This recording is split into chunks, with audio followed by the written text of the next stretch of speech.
রাষ্ট্র পরিচালনার দায়িত্ব পেলে প্রবাসীদের বিনিয়োগের নিরাপত্তা সহ সব ধরনের হয়রানি বন্ধ করবে বিএনপি। লন্ডন প্রবাসী ব্যবসায়ীদের এমন আশ্বাস দিয়েছেন দলের স্থায়ী কমিটির সদস্য প্রফেসর এজেডএম জাহিদ হোসেন। ব্যবসায়িক সংগঠন British Bangladesh chamber of commerce and ইন্ডাস্ট্রির নেতাদের সাথে মতবিনিময়ে তিনি কথা বলেন।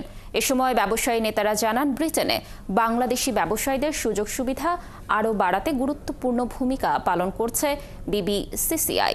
লন্ডন থেকে আরও জানাচ্ছেন আরিফ মাহফুজ।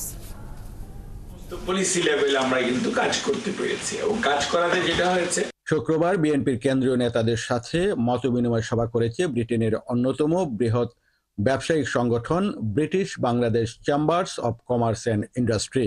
সংগঠনের সভাপতি মোহাম্মদ রফিক হায়দারের সভাপতিত্বে এবং press and publicity director Misbah চৌধুরীর সঞ্চালনায় উপস্থিত ছিলেন বিএনপির চেয়ারপারসনের উপদেষ্টা এম এ মালিক, বেগম খালেদা জিয়ার একান্ত সচিব আব্দুস সাত্তার, উপদেষ্টা ডক্টর এনামুল হক চৌধুরী ও স্থায়ী কমিটির সদস্য প্রফেসর এজেডএম জাহিদ হোসেন।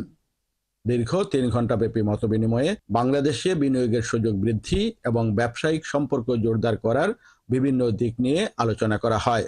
ব্যবসায়ী নেতারা বলেন, বাংলাদেশে সবজি মৌসুমে সংরক্ষণের অভাবে কৃষকদের প্রচুর পরিমাণ সবজিজাত দ্রব্য বিনষ্ট হয়। সেক্ষেত্রে 50,000 কোল্ডরুম স্থাপনে আর্থিক সহায়তা দিতে আগ্রহী British Bangladesh chamber of commerce and industry. Vegetable বাংলাদেশে গ্রামে গঞ্জে আপনার পুকুরে পাড়ে সব জায়গায় ন্যাচারাল হয়। আমরা আপনাদেরকে সহযোগিতা করব।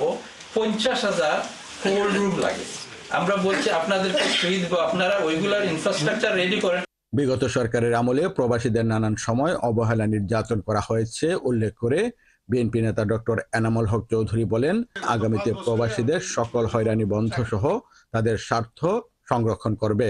বেগম খালেদা জিয়া 2030 ভিশনের মাধ্যমে কিন্তু অ্যাড্রেস করেছেন প্রবাসীদের ব্যাপারেও এবং আগামীতে কোন কোন সেক্টরে আমরা কি করব।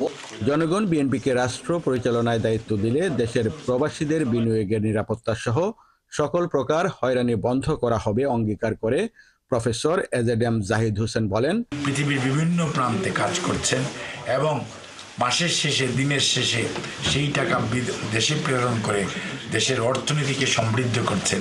কাজেই তাদের যাতে কোনো ধরনের হয়রানি দেশে না হয়, আমরা দল জনগণের সেবা করার সুযোগ পাই, ডেফিনেটলি আমরা আমাদের সেই যে কমিটমেন্ট অর্থাৎ সুশাসন নিশ্চিত করব।